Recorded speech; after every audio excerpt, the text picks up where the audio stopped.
ljeto, kolegice i kolege.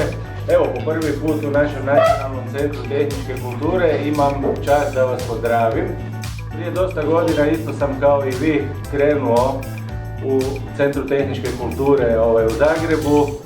Ovdje ćete steći neka nova znanja, već jeste. Ja sam se malo prošuljio kroz ove vaše radionice, bio sam oduševljen sa onim što sam vidio.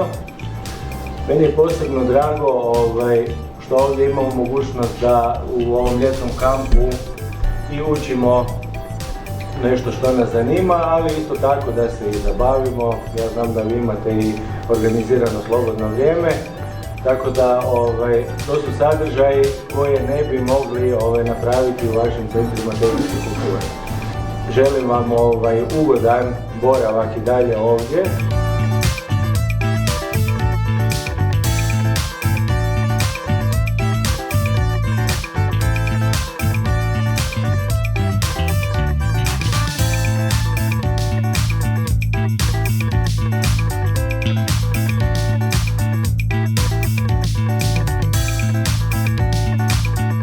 Dakle, ovdje se radi 3D modeliranje i 3D printanje. Nakon što izmodeliramo, to pripremamo za 3D printanje i nakon toga prebacujemo na 3D printer na kojemu to isprinta.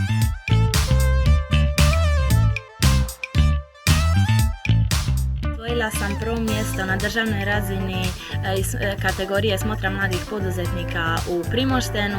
Kao nagradu osvojila sam 10 dana u ovom Centru tehničke kulture. Tu sam naučila puno stvari koje sam mislila da nikad neću znati. Stekla sam puno novih prijatelja. Ovo je jedno divno iskustvo. Drago mi je što sam došla i namjeravam doći iduće godine.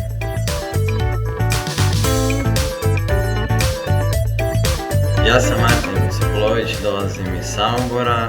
Ove godine smo na ljetnoj školi tehničke aktivnosti u Kraljevici radili RoboBubu koja se pokreće preko Bluetooth modula, znači radili smo vlastite aplikacije za Android platforme.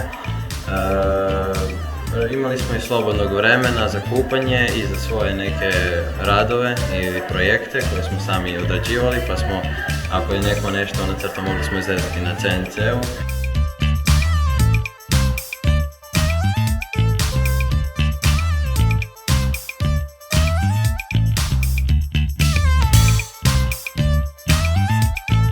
Naprimjer, ja sam izradio cooler za laptop, znači nacrtao sam 3D model i prema tome smo izrezali na CNC-u, sastavili